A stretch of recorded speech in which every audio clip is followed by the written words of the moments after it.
भैया आप प्रोफाइल भेजना भूल गए थे आपकी। खाली काहीच नाम ही बोलू काफी है। काहीच बोलू नका, काहीच बोलू नका, काहीच बोलू नका.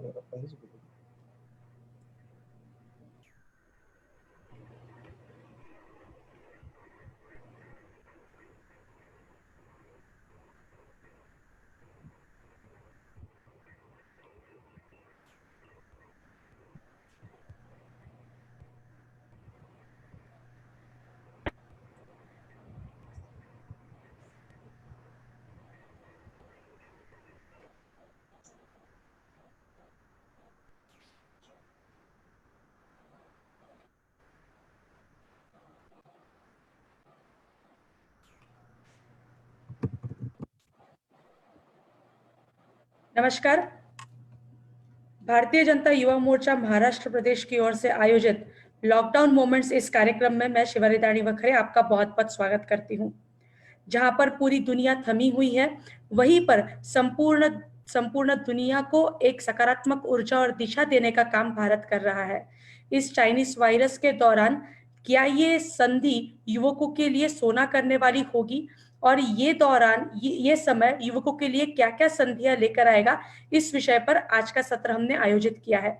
और इस सत्र में इसी विषय पर अधिक ज्ञान देने के लिए हमारे बीच उपस्थित है कोटक म्यूचुअल फंड के एमडी श्री नीलेश शाह जी।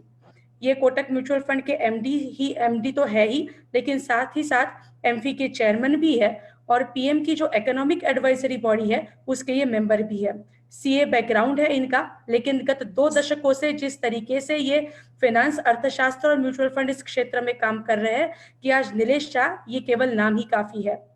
अधिक समय ना दौड़ाते हुए नीलेश जी, आपका बहुत बहुत स्वागत करती हूँ युवा मोर्चा के इस व्यासपीठ पर।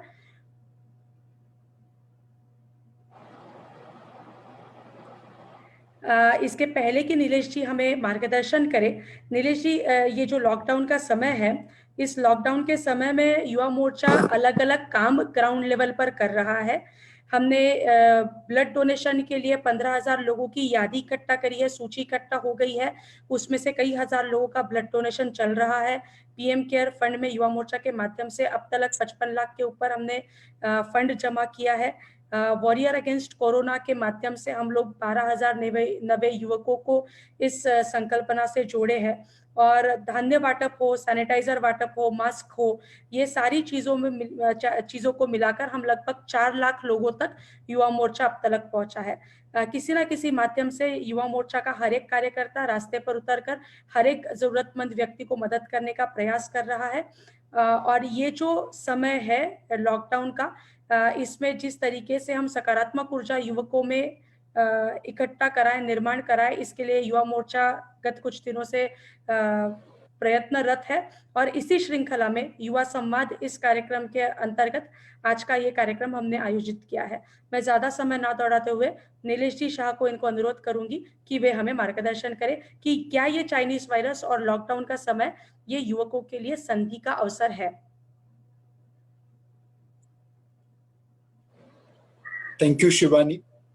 Very good afternoon to all of you.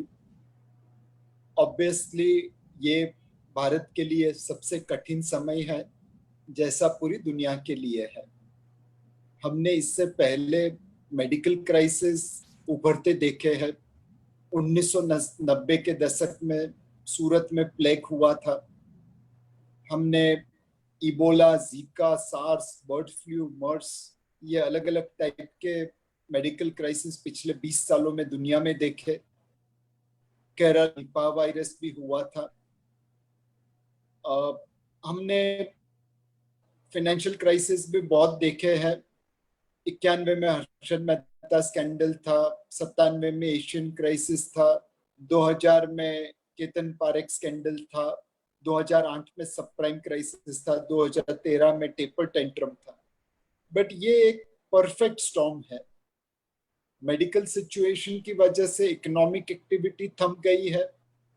Economic activity थम करने से फाइनेंशियल मार्केट्स में उथल पाथल हो रही है। तो इस वक्त भारतीय इकोनॉमी एक परफेक्ट स्टॉर्म से गुजर रही है, जहां पे फाइनेंशियल मार्केट, मेडिकल क्राइसिस और इकोनॉमिक क्राइसिस तीनों मिलके हमें परेशान कर रहे हैं। यहाँ से बाहर निकलने के लिए बहुत मेहनत करनी पड़ेगी। इस क्राइसिस की वजह से काफी लोगों की बिहेवियर बदल जाएगी एंड हमें इस बदलती हुई बिहेवियर में अपने आप को फिट करना है, उसका बेनिफिट निकालना है। पहले मैं देश के बारे में बात करूंगा, फिर अपने लोगों के लिए बात करूंगा। दुनिया के दो सबसे बड़े ओल्डेस्ट सिविलाइजेशन है, एक इंडिया, दूसरा चाइना। चाइना ने वुहान वायरस लोगों को दिया, हमने हाइड्रोक्सीक्लोरोक्विन टेबलेट दी। चाइना ने दर्द दिया, हम दवाई दे रहे हैं।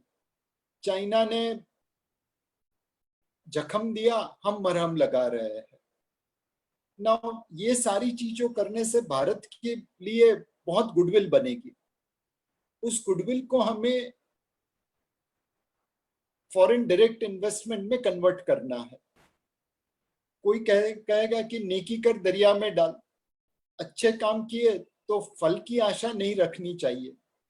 वेल, ये सब बातें सही है, बट इस वक्त हमें फॉरेन डायरेक्ट इन्वेस्टमेंट की बहुत जरूरत है। भारत की सेविंग्स रेट 2008 में 38% थी, 2020 में 30% है। इतनी सेविंग से हम अपनी इकोनॉमी 6, 7, 8% से ज्यादा नहीं ग्रो कर पाएंगे।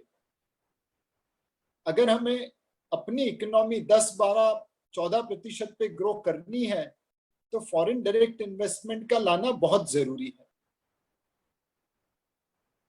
यह जो गुडविल भारत की बन रही है उसका हमें लाभ उठाना चाहिए और उस गुडविल को एनकैश करना चाहिए ताकि ज्यादा से ज्यादा निवेश भारत में हो और फॉरेन कैपिटल और डोमेस्टिक कैपिटल मिला के अपनी इकोनॉमी को एक सुपर बूस्ट दे सके। 1980 के दशक में भारत और चाइना सिमिलर साइज के थे। चाइना विदेशी निवेशकों को बुलाता गया, अपनी इकोनॉमी आगे बढ़ाता चला गया। आज वो हमसे 4 गुना बड़ा है। पिछले 40 सालों में चाइना ने हमें 4 बार आउट परफॉर्म कर दिया। हम उस लाइन को पकड़ नहीं पाए, उस गेम को खेल नहीं पाए और इसलिए आज चाइना से एक चतुर्थांश है। जो हमने 1980 में मिस किया उसे 2020 में कैप्चर करना चाहिए। हमें वो सारी कंपनीज जो चाइना से बाहर निकलना चाहती है उन्हें भारत में लाना है। ऑब्वियसली दुनिया के बाकी देश भी उसके पीछे पड़े हैं। Korea, Taiwan, Malaysia, Thailand, Philippines, Indonesia, Mexico, ये सारे देश उन कंपनीज के पीछे पड़े हैं उन्हें अपने देश में ले जाने के लिए। बट भारत को जो अपनी इमेज है उसका फायदा उठा के उसको एनकैश करके यह सारी कंपनीज को भारत लाना है। भारत का एक सबसे बड़ा एडवांटेज है, ये सारी कंट्रीज को कंबाइन भी कर लो तो वहां पे 1.36 बिलियन कंज्यूमर की मार्केट नहीं है। भारत में 136 करोड़ लोग हैं जो डोमेस्टिक मार्केट बनाए हुए हैं। हम इस डोमेस्टिक मार्केट की लालच देके इस डोमेस्टिक मार्केट को पोजीशन करके ये सारी कंपनीज को भारत में ला सकते हैं। सेकंड चीज है, हमें अपनी जो एक ईज ऑफ डूइंग इन्वेस्टमेंट है उसको और सुधारना होगा। पिछले कुछ सालों से हमने इसे काफी हद तक इम्प्रूव किया है, बट इसे और भी अच्छा बनाना पड़ेगा। जब टाटा मोटर्स सिंगूर वेस्ट बंगाल में अपनी गाड़ी की फैक्ट्री लगाने की कोशिश कर रही थी तो उन्हें बहुत मुश्किलों का सामना करना पड़ा और फाइनली वो वहां से निकले। उनको एक एसएमएस पहुंचा सुस्वागतम करके, वेलकम करके, और वह गुजरात में साणंद में चले गए। वहां पे उनको जमीन जल्दी एनवायरमेंटल अप्रूवल मिल गई। उन्होंने 18 महीनों में अपनी फैक्ट्री चालू कर दी। जिस तरह से टाटा मोटर्स को हमने सिंगूर से साणंद में स्टेबलाइज किया, एस्टैब्लिश किया, उसी तरह यह कंपनीज को हमें चाइना से भारत में लाना है। और महाराष्ट्र जो भारत का सबसे बड़ा राज्य है, जो लीडर है, उसी को इसमें लीडरशिप लेनी है। यहाँ पे बहुत सारी मल्टीनेशनल कंपनीज है। बंबई से पुणे के बीच में अगर आप देखें तो दुनिया भर की मल्टीनेशनल कंपनीज ने अपना डेरा लगाया हुआ है। हमें और भी कंपनीज को यहाँ पे लाना है, ग्लोबल सप्लाई चेन मैनेजमेंट में पार्ट बनना है और यहाँ की मार्केट का, यहाँ की इकोनॉमी को ग्रो कराना है। To give you a small example how big this opportunity is, Samsung करके कोरियन कंपनी है, आप लोग सभी ने प्रोडक्ट्स यूज किए होंगे। TV, fridge, AC, mobile phone बनाती है और यहीं पे बेचती है। यहाँ पे भारत में उनका टर्नओवर 10-12 बिलियन डॉलर के आसपास है। वियतनाम हमसे 1/10 साइज का कंट्री है, बहुत छोटा है हमारे सामने। वहां पे सैमसंग का टर्नओवर 62 बिलियन डॉलर है और सैमसंग को वियतनाम गए हुए अभी कुछ ही साल हुए हैं। एक छोटी सी कंट्री में, वियतनाम में, सैमसंग हमसे 6 गुना ज्यादा टर्नओवर कर रहा है क्योंकि वो वियतनाम में बना के पूरी दुनिया में बेचता है। वियतनाम की इकोनॉमी में सैमसंग की जीडीपी 28% से ज्यादा है। हमें इस तरह की कंपनीज को भारत लाना है, उन्हें सपोर्ट करना है ताकि वो मेक इन इंडिया करे और दुनिया में बेचे, यहाँ पे जॉब्स क्रिएट करे, यहाँ पे एम्प्लॉयमेंट क्रिएट करे, यहाँ पे ग्रोथ करे। यह अपनी लाइफ की सबसे बड़ी अपॉर्चुनिटी है और अगर इसे ढंग से कैप्चर कर लिया तो मेरे हिसाब से आने वाले 10-15 साल तक हमें न ग्रोथ की चिंता करनी पड़ेगी, न एम्प्लॉयमेंट की चिंता करनी पड़ेगी। सो ये सिचुएशन देश के सामने है। कोरोना वायरस से इकोनॉमी को काफी पहुंची है, बहुत सारे प्रॉब्लम्स है भारत की इकोनॉमी के लिए, बट अगर हम फॉरेन डायरेक्ट इन्वेस्टमेंट के ऊपर फोकस करके उन्हें यहाँ पे लेके आए तो आज की बहुत सारी परेशानियां दूर हो जाएगी। दूसरा है, आज के युवा वर्ग क्या करे, हम लोग क्या करें ताकि देश अच्छा बने और दुनिया में अपना नाम हो। तो मैं 2-3 इंडस्ट्रियलिस्ट की बात करना चाहूंगा जिन्होंने कठिन से कठिन परिस्थिति में इंडिया का नाम रोशन किया है। आज से तकरीबन 30-35 साल पहले फोन मिलना बहुत मुश्किल था। अब तकरीबन 7-8 साल की वेटिंग पीरियड रहती थी फोन लेने के लिए। सेकंड, अगर आपको ऑफशोर कॉल करना है तो बहुत महंगा होता था एंड कई बार लोग रात को फोन करते थे कि जब कॉस्ट कम हो जाए।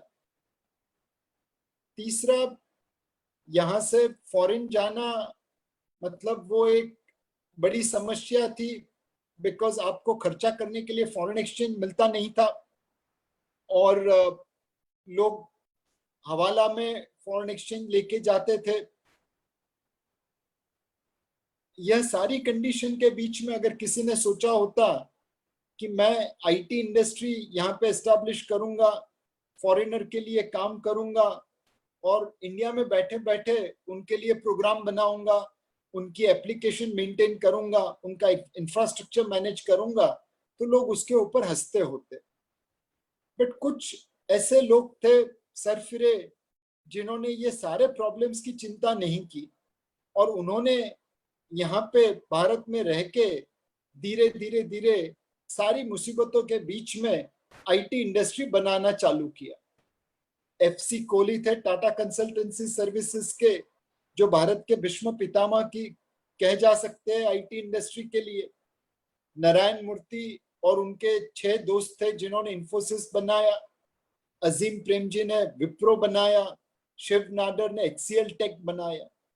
ये सारे दिग्गजों ने, ये सारे एंटरप्रेन्योर्स ने ऐसी कठिन परिस्थितियों के बीच में भारत की आईटी इंडस्ट्री का झंडा लहराया आज $100 बिलियन से ज्यादा का टर्नओवर है, लाखों लोगों को एम्प्लॉयमेंट देते हैं और दुनिया भर में भारत की आईटी इंडस्ट्री का नाम रोशन किया है। यह सिर्फ पिछले 30 सालों की कहानी है। जिस तरह फकीरचंद कोहली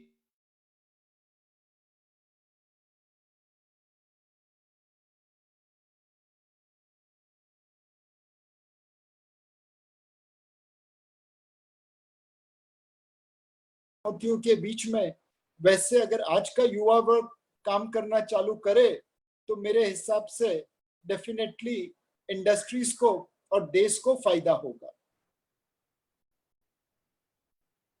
दूसरा जो सवाल है वह ये जो कोरोना वायरस से बिहेवियर बदल रही है उसका एडवांटेज उठाने का है। पहले एंटरटेनमेंट आपका आउटडोर था, अब एंटरटेनमेंट इंडोर बनेगा।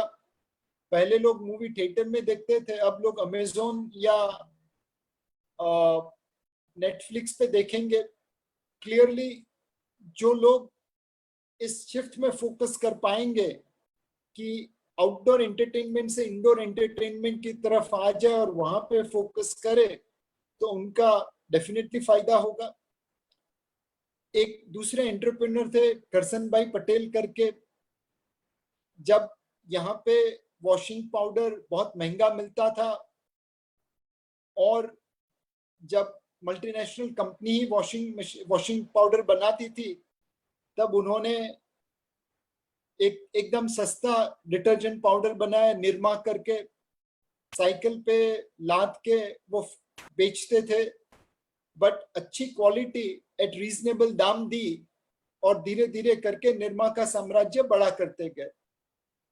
उन्होंने reasonable quality eight reasonable price, जिसे वैल्यू फॉर मनी कह सकते हैं, वह टाइप की इमेज बनाई, वह टाइप की अपनी पोजीशनिंग की और निरमा के थ्रू उन्होंने बड़ी बड़ी मल्टीनेशनल कंपनी को काफी कंपटीशन दी। यह समय भी अब वैल्यू फॉर मनी ब्रांड का आ रहा है। लोगों को जॉब लॉसेस होंगी, सैलरी इनकम कम होगी, धंधे धापे पे असर होगा, तो वह लोग उबेर लग्जरी ब्रांड्स को छोड़ के वैल्यू फॉर मनी ब्रांड की तरफ मूवमेंट करेंगे। और इस स्थिति में जो बिजनेसमैन अपनी ब्रांड्स को वैल्यू फॉर मनी बना पाएगा, कस्टमर को कन्विंस कर पाएगा कि आप 100 रुपए मेरे प्रोडक्ट पे खर्चा कर रहे हैं, आपको भी सामने 100 रुपए की आवक होगी, तो ऑब्वियसली उसकी ब्रांड चलेगी, उसका बिजनेस चलेगा। वैल्यू फॉर मनी ब्रांड जो भी बना पाए उस बिजनेस को फायदा होगा। और आज के युवा वर्ग को वही देखना चाहिए कि इस वक्त उनके पास सबसे अच्छा मौका है एस्टैब्लिश ब्रांड्स को लेने का, एस्टैब्लिश ब्रांड से कॉम्पीट करने का। तीसरा जो एडवांटेज है वो एकदम सिंपल भाषा में कहे तो शैम्पू बॉटल से सैचेटाइजेशन का है। एक जमाने में शैम्पू सिर्फ बॉटल में बिकता था और जो बॉटम ऑफ द पिरामिड लोग हैं वह उतनी बड़ी बॉटल अफोर्ड नहीं कर सकते थे, तो उन्हें शैम्पू के बगैर ही काम चलाना पड़ता था। फिर एक एंटरप्रेन्योर निकले जिन्होंने यह शैम्पू को छोटे छोटे सैचेट्स में, छोटे छोटे पैकेट्स में बेचना चालू किया। शैम्पू बॉटल से सैचेटाइजेशन करके बॉटम ऑफ द पिरामिड तक उन्होंने उस पैकेट को पहुंचा दिया, उस प्रोडक्ट को पहुंचा दिया। यह जो सैचेटाइजेशन है वह भी मार्केट एक्सपैंड कर सकता है at the bottom of the pyramid. आज की तारीख में भी लोगों के पास पैसा कम रहेगा खर्चा करने के लिए, एंड बॉटल की जगह पे सैचेट्स पसंद करेंगे। और जो कंपनी, जो बिजनेसमैन कंज्यूमर प्रोडक्ट को बॉटल से सैचेट्स की तरफ लेके जाएगा, लग्जरी से वैल्यू फॉर मनी ब्रांड की तरफ लेके जाएगा, उनको फायदा होगा। क्लियरली यह एक मोस्ट चैलेंजिंग समय है। हमने ऐसा परफेक्ट स्टॉर्म पहले कभी नहीं देखा, एंड इसमें बहुत सारे लोगों को, बहुत सारे बिजनेस को बहुत इम्पैक्ट पहुंचेगा। इसमें जो आदमी अपना धैर्य नहीं खोएगा, जो अपनी सूझबूझ नहीं खोएगा और इस डिस्ट्रक्शन में, इस विध्वंस में अपने पोजीशन को, अपने बिजनेस को रीपोजिशन करेगा, उसी को आने वाले समय में सबसे ज्यादा फायदा होगा।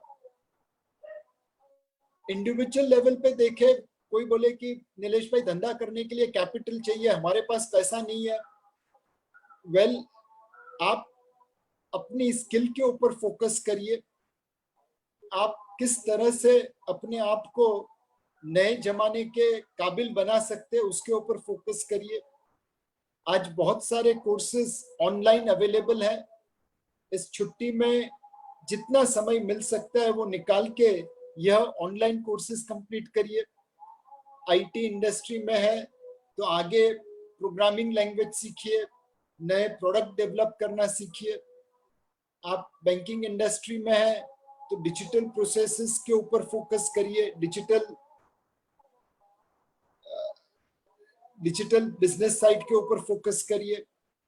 हर एम्प्लॉय को कुछ नया सीखना पड़ेगा ताकि वह अपना काम अच्छे तरीके से कर सके, मोर प्रोडक्टिव हो सके और अपनी कंपनी की प्रॉफिटेबिलिटी पे कंट्रीब्यूट कर सके।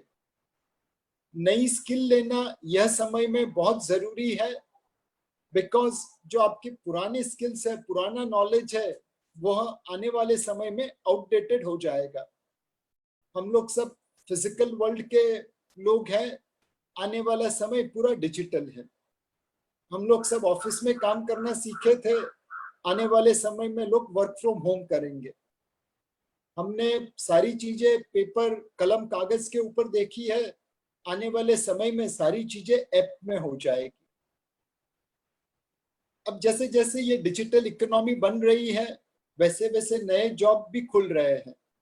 Risk management, protection against hacking and fishing, यह सारी स्किल्स है जिसका बहुत जरूरत है आज के मार्केट में। डेटा एनालिटिक्स अगेन बहुत जरूरत है आज के मार्केट में। क्लाउड कंप्यूटिंग, क्लाउड वेयरहाउसिंग, इसकी भी बहुत जरूरत है मार्केट में। Online distribution, online market place, इसकी भी बहुत अपॉर्चुनिटी है आज की तारीख में। सो आपको अपने आप को नई इकोनॉमी की स्किल सेट में ढालना पड़ेगा, नए स्किल्स एक्वायर करना पड़ेगा ताकि आप आपकी कंपनी के लिए, आपके बिजनेस के लिए रिलेवेंट रहे और आने वाले समय में जो भी अपॉर्चुनिटी है उसका मैक्सिमम एडवांटेज उठा सके। क्लियरली इस समय हमें अपने आप को रीमॉडल करने का है, अपने आप को रीस्किल करने का है ताकि आने वाले समय में जो भी अपॉर्चुनिटी आए हम उसका सबसे ज्यादा लाभ उठा सके। अगर देश बाहर की दुनिया से फॉरेन डायरेक्ट इन्वेस्टमेंट लेके आता है, कंपनीज को भारत में लेके आता है, तो अपने आप यहाँ पे जॉब्स खड़े होंगे, अपॉर्चुनिटीज खड़ी होगी और अपने आप यहाँ पे ग्रोथ आएगा।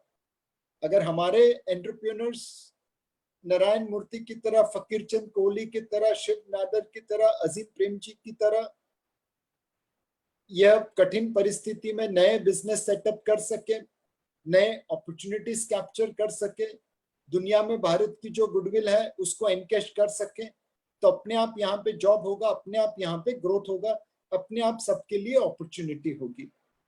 जिसको एंटरप्रेन्योर नहीं बनना है वह नौकरी में भी अपने आप को रीस्किल कर सकता है, नए नए तरीके अपना सकता है फिजिकल वर्ल्ड से डिजिटल वर्ल्ड में माइग्रेट होने के, और उसके बेसिस पे वो अपनी वैल्यू बढ़ा सकता है, अपनी कंपनी की वैल्यू बढ़ा सकता है।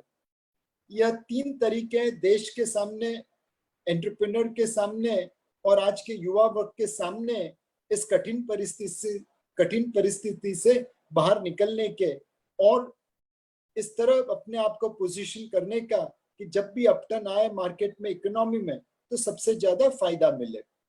Shivani, with this I will end my talk and okay, let me just give you one incident and then end my talk. Shivani Nagpur से है। नागपुर के ऑरेंजेस, संतरे बहुत फेमस है। इससे मीठे संतरे शायद ही दुनिया में कहीं और बनते हो।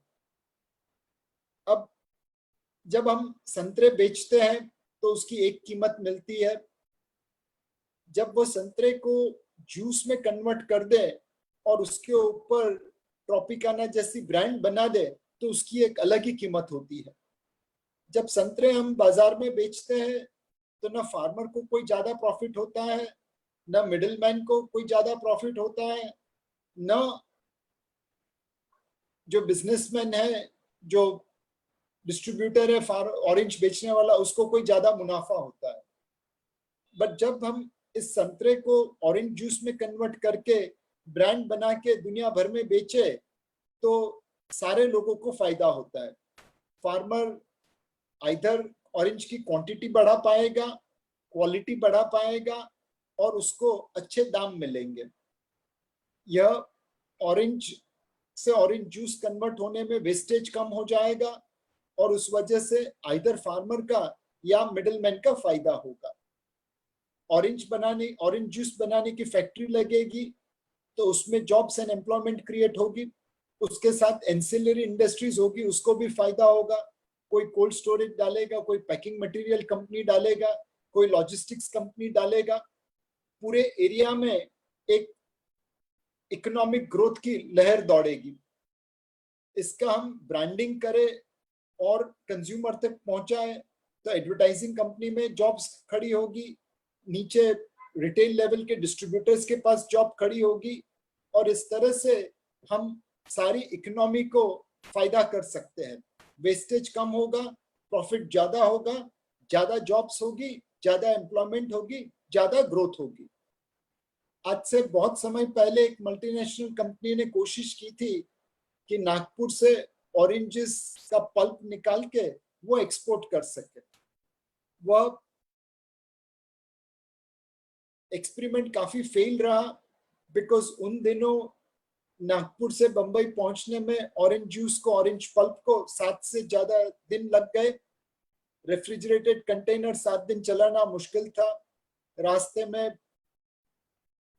आरटीओ वाले ने या ऑक्ट्रॉय वालों ने ट्रक को रोके रखा और वहां पे भी वो पल्प स्टेल हो गया। उसको पोर्ट में ले जाके जहाज पे चढ़ाने में भी काफी समय लगा।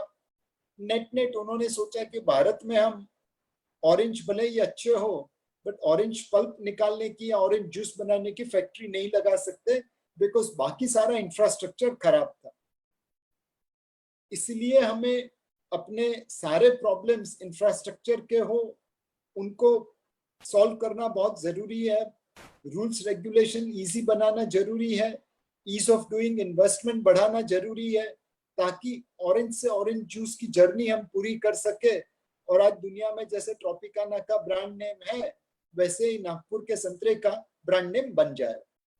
तो ये कुछ मेरे विचार है जो आज के समय में रेलेवेंट है and happy to take your questions.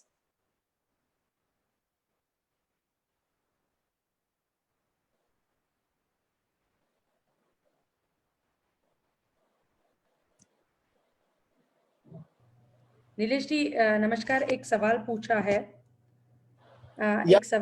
है पीयूष निमजे ने, और सवाल है कि आज की तारीख में सरकारी जॉब्स भी नहीं है, महाराष्ट्र गवर्नमेंट हो या सेंट्रल गवर्नमेंट हो, क्या युवकों ने जॉब्स छोड़कर बिजनेस के बारे में सोचना चाहिए?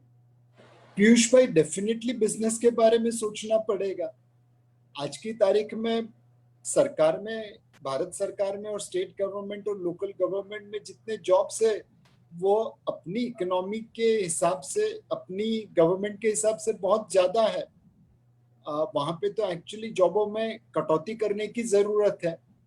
एंड जिस तरह का हमारा पॉपुलेशन है उसमें अगर सारे लोग सरकारी जॉब में जाना पसंद करेंगे तो इकोनॉमी उसको अफोर्ड नहीं कर पाएगी। ऑलरेडी सरकार में पेंशन लायबिलिटी इतनी बढ़ गई है कि सैलरी लेवल के ऑलमोस्ट आसपास पहुंच चुकी है और थोड़े समय में सैलरी से भी ज्यादा हो जाएगी। तो सरकारी जॉब्स लोग इसलिए करना चाहते हैं बिकॉज वहां पे आपको जिंदगी भर कोई निकालेगा नहीं, काम करो नहीं करो कोई पूछेगा नहीं, एंड इसलिए आपको सरकारी जॉब सिक्योर्ड लगती है। बट कंट्री कब तक ये सारी चीजें अफोर्ड कर पाएगी?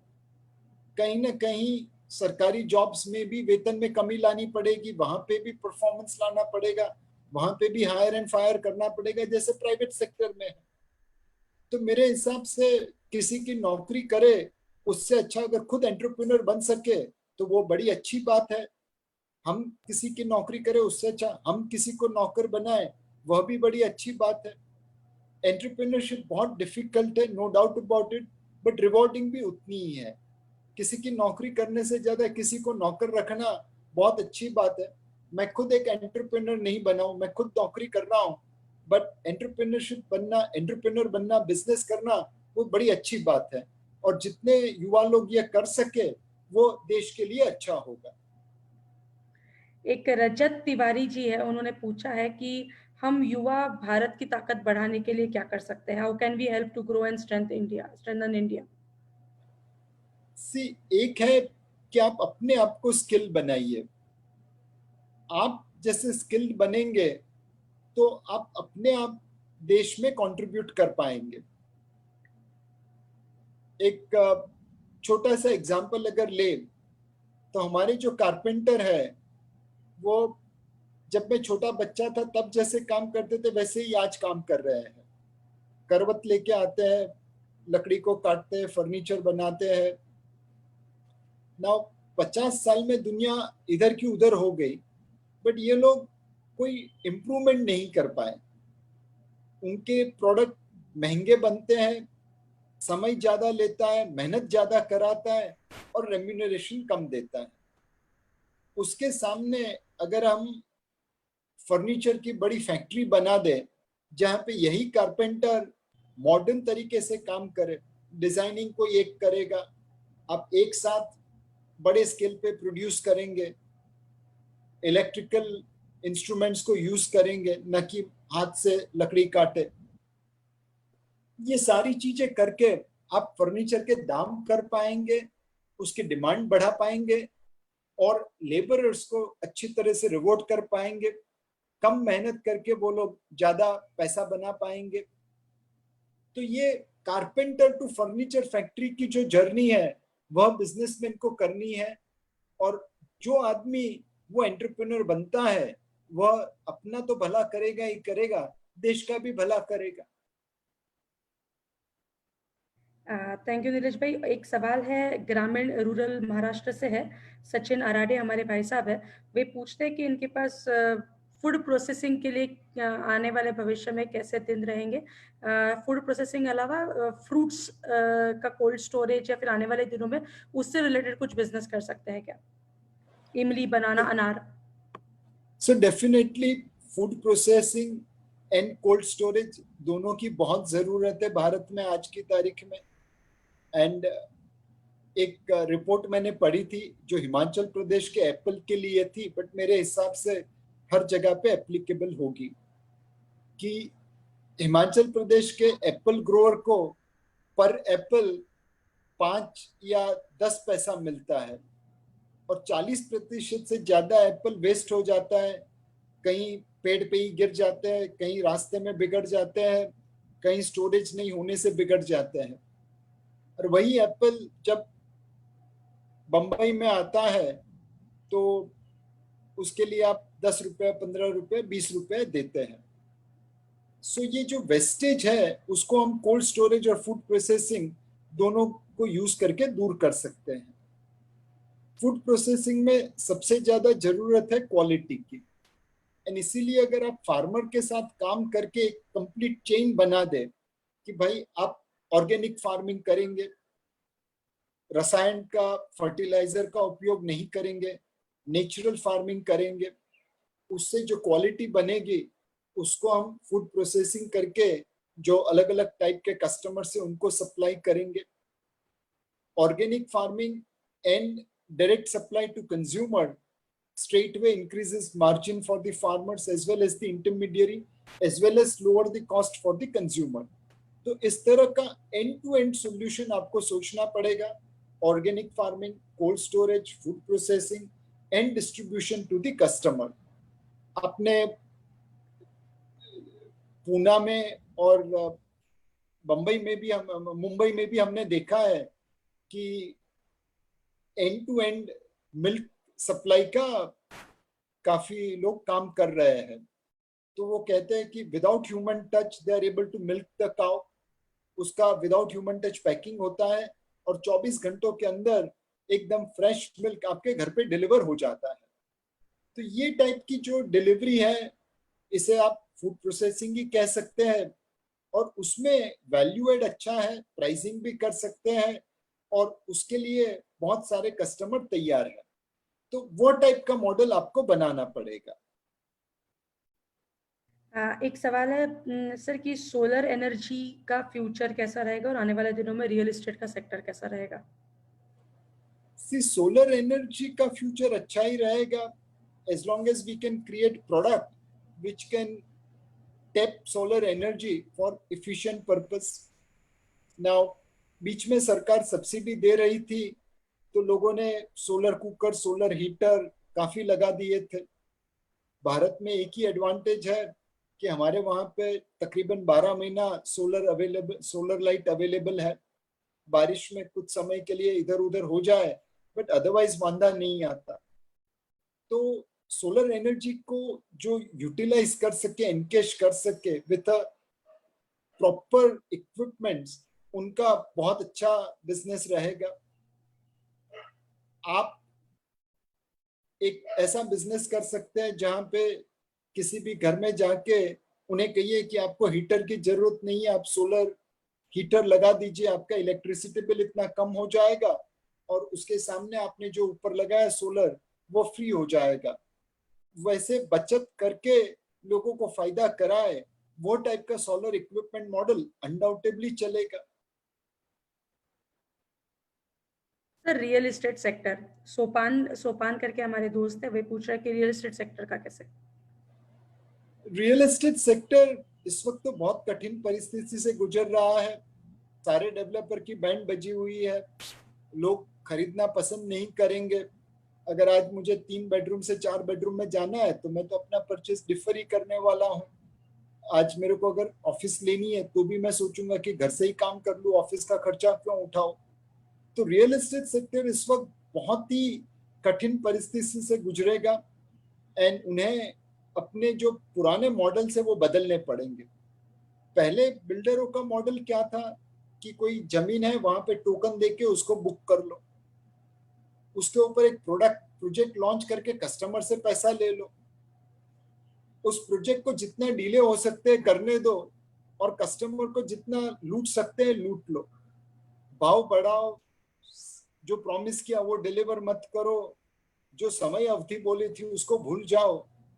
बेसिकली सप्लाई को रिस्ट्रिक्ट कर करके उन्होंने भाव बढ़ाया और खुद पैसा बनाया। अब ये मॉडल नहीं चलेगा। अब जो मॉडल है वो फैक्ट्री का होगा। ये जमीन है, आई, डेवलप किया, बेचा और निकल गए। उस बिल्डर का माल बिकेगा जो अपने कस्टमर को फेथफुल है, जो अपने कस्टमर को लॉयल है। वो बिल्डर जिसने अपने कस्टमर को फुटबॉल की तरह लात मारी है, उसका प्रोडक्ट कभी बिकेगा ही नहीं है। अब कस्टमर भी अच्छे लोग के साथ डील करना चाहेंगे जो उन्हें सही समय पे प्रोडक्ट दे, सही प्राइस पे प्रोडक्ट दे, सही तरीके का प्रोडक्ट दे, जो बोले वो डिलीवर करे, हवा में बातें नहीं करे। सो रियल एस्टेट पूरा चेंज हो रहा है और इसमें वो बिल्डर, नए लोग जो आके कस्टमर फोकस धंधा कर सके, उनका अच्छा चलेगा, बाकी लोगों की बैंड बचेगी। सर आखिरी के 2 सवाल लेते हैं। सर एक कि यूजुअली ऐसा अक्सर देखा जाता है कि युवक लोग बिजनेस चालू करते हैं और बिजनेस चालू करने के बाद 6 महीने में, 8 महीने में, 10 महीने में यदि उसका प्रॉफिट नहीं दिखता तो कहीं ना कहीं मन हार जाते हैं और फिर वापस घर पर भी प्रेशर बनाया जाता है कि वापस नौकरी करिए, ऐसा कुछ। ऐसे में क्या सलाह देंगे कि how to stand still there and कैसे करें? सो नॉर्मली लोग कहते हैं कि आपको धंधा तभी करना चाहिए जब आप 2-3 साल के लिए घर चलाने का खर्चा अलग से बाजू पे रख सके। बट हर किसी को तो वह टाइप का अपॉर्चुनिटी नहीं रहता। तो मेरे हिसाब से आपको 2 चीजें देखनी चाहिए। एक कि घर में जितना खर्चा कम हो सके उतना अच्छा। जितना खर्चा कम होगा उतनी आपको लीवे मिलेगी बिजनेस चलाने की।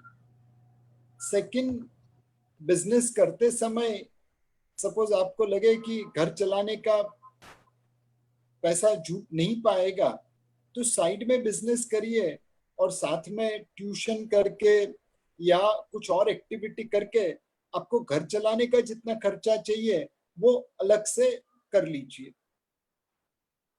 बिजनेस में ऊपर नीचे होता ही रहेगा और इसीलिए ये बहुत ही जरूरी है कि जब आप बिजनेस साइड में कर रहे हैं तब आपको घर चलाने की जिम्मेवारी से मुक्ति मिलनी चाहिए। हो सकता है कि आपकी वाइफ काम करे या आपके हस्बैंड काम करे, हो सकता है कि आपको ट्यूशन करके या साइड में कुछ बिजनेस करके, साइड में कुछ जॉब करके घर चलाना पड़े, बट जो आपकी घर चलाने की जिम्मेवारी है वह कम से कम 3 साल के लिए आपको परेशान नहीं करे। उतना पैसा हो या उतनी आवक आने वाली हो तभी आदमी को बिजनेस की तरफ देखना चाहिए। सर, ऑनलाइन व्यापार की जरूरत है लेकिन इस वजह से स्थानीय व्यापारियों को अड़चन हो रही है, इस बारे में आप क्या कहेंगे? स्थानीय व्यापारियों को भी अपनी जो अड़चन है उसे दूर करना पड़ेगा। आज की तारीख में स्थानीय व्यापारी को काफी गुडविल मिल रही है बिकॉज वो धंधा चालू रखे हैं, बिजनेस चला रहे हैं, सप्लाई कर रहे हैं लोगों को। तो ये कोरोना वायरस जब खत्म हो जाए तो वो बिजनेस तो उनके पास आना ही चाहिए। लोग क्यों ऑनलाइन जाएंगे? ऑनलाइन में पर्सनल टच नहीं मिलता, स्थानीय व्यापारी पर्सनल टच दे पाएगा। स्थानीय व्यापारी को ऑनलाइन के सामने थोड़ा ज्यादा पैसा चार्ज करना पड़ता है बिकॉज उनकी परचेस कॉस्ट ज्यादा होती है। बट सारे स्थानीय व्यापारी एक अपना एसोसिएशन बना ले और कंबाइंड परचेस करे तो उनकी टोटल परचेसिंग भी ऑनलाइन जितनी हो जाएगी, कॉस्ट में फायदा हो जाएगा। कई जगह पे स्थानीय व्यापारियों ने अपनी दुकान काफी गंदी तरह रखी है कि कस्टमर को आने का मन नहीं हो। आप थोड़ा दुकान के ऊपर रिनोवेशन करिए, थोड़ा अच्छा बनाइए। ऑनलाइन डिलीवरी वाले डिलीवरी करे भी तो भी स्थानीय बिजनेसमैन को पहुंच नहीं पाएंगे। सो ऑनलाइन बिजनेस रहेगा और स्थानीय बिजनेस भी रहेगा, बट आप किस तरह अपने जॉब को पोजीशन करते हो उसके ऊपर फोकस करना चाहिए। सर, मैंने पहले कहा था आखिरी के 2 सवाल, लेकिन लास्ट के 2 सवाल सीरियसली। चाइना से इंपोर्ट होने वाले चीजों के बारे में कैसी स्थिति रहेगी, पूछा है पार्थ शेटे ने। सी क्लियरली लोग चाइना से आते हुए गुड्स को थोड़ा तो कम पसंद करना चालू करेंगे। इंपोर्ट भी उतना इजी नहीं हो रहा है। सो एक अपॉर्चुनिटी है यहाँ के बिजनेसमैन के लिए कि आप चाइनीज गुड्स के साथ कॉम्पीट करना चालू कर दो। अभी टॉयज है, सारे रमकड़े चाइना से आ रहे हैं, वो रमकड़े यहाँ पे बनाना उतना मुश्किल नहीं है। दूसरी चीज है सॉफ्ट टॉयज है, गारमेंट्स है, ये सारी चीजें तो हम भारत में बना सकते हैं। इलेक्ट्रिक लाइट्स है, झूमर है, कटलरी आइटम है, फैंसी आइटम है, यह सारी चीजें भी हम भारत में बना सकते हैं। तो ये जो कोरोना वायरस है वो मेड इन इंडिया के लिए एकदम पॉजिटिव है। यहाँ पे बिजनेसमैन जो आएंगे वह काफी फायदा उठा पाएंगे। सर, ये आखिरी सवाल कि आप स्टॉक मार्केट से जुड़े हुए हैं, हम में से कुछ लोग निवेश करते हैं या फिर निवेश करेंगे। ऐसे समय में शेयर मार्केट में जो गिरावट आ रही है तब हम शेयर मार्केट में इन्वेस्ट कर सकते हैं क्या, और किया तो उसका कैसा लाभ मिल सकता है?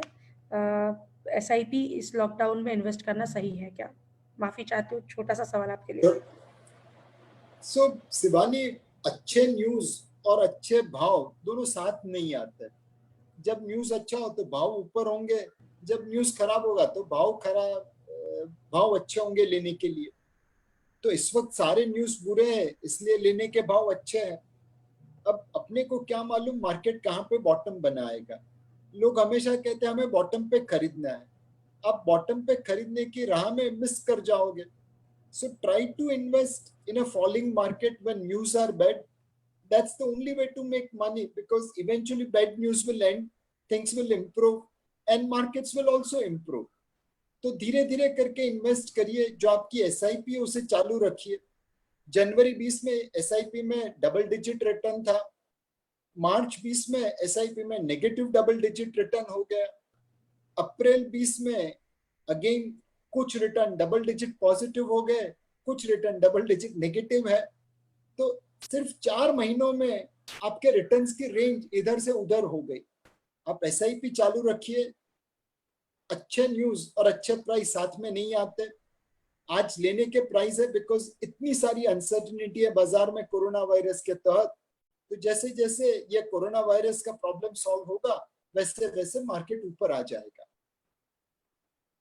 बहुत बहुत धन्यवाद नीरज भाई। सवालों की तो बारिश हो रही है, लेकिन हर एक सवाल लेना संभव नहीं है। युवा मोर्चा क्या क्या काम कर रहा है, हमने उसके बारे में आपसे चर्चा करी। उस बारे में आपकी कुछ प्रतिक्रिया होगी तो वो हम जरूर सुनना पसंद करेंगे। डेफिनेटली आप लोग जो काम कर रहे हैं वो बहुत ही अच्छा है। मेरी वाइफ है, वह भी एक एनजीओ से जुड़ी है और इस वक्त वो लोगों को राशन किट या खाने पीने की चीजें सप्लाई करने में लगी है। मेरे से ज्यादा काम कर रही है और सुबह से रात तक फोन पे ही लगी रहती है।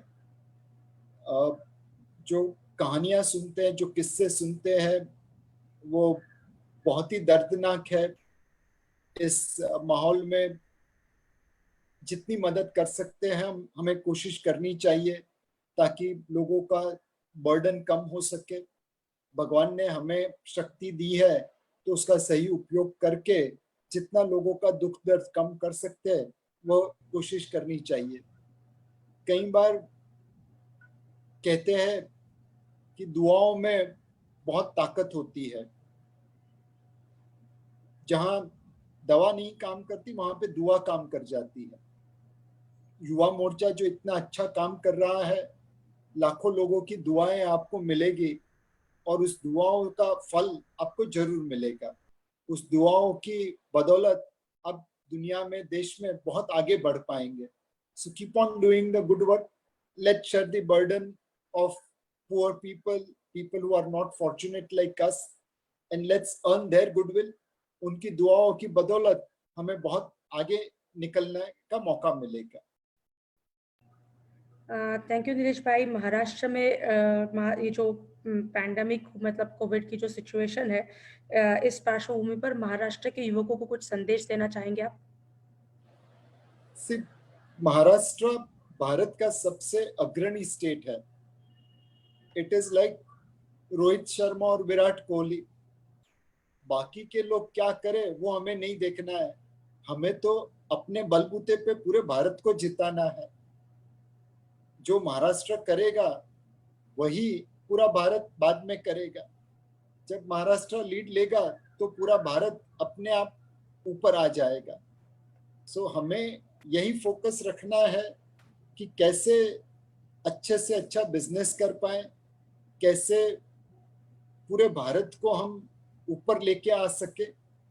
और जो हमने पिछले 70 सालों से किया है महाराष्ट्र में कि अच्छे से अच्छी इंडस्ट्री यहाँ पे लेके आते हैं, अच्छे से अच्छे बिजनेसमैन को यहाँ पे सेटल करते हैं और कितनी भी कठिनाई हो, कितनी भी तकलीफों हो, हंसते हंसते सारी कठिनाइयों का, प्रॉब्लम्स का सॉल्यूशन लेके आते हैं।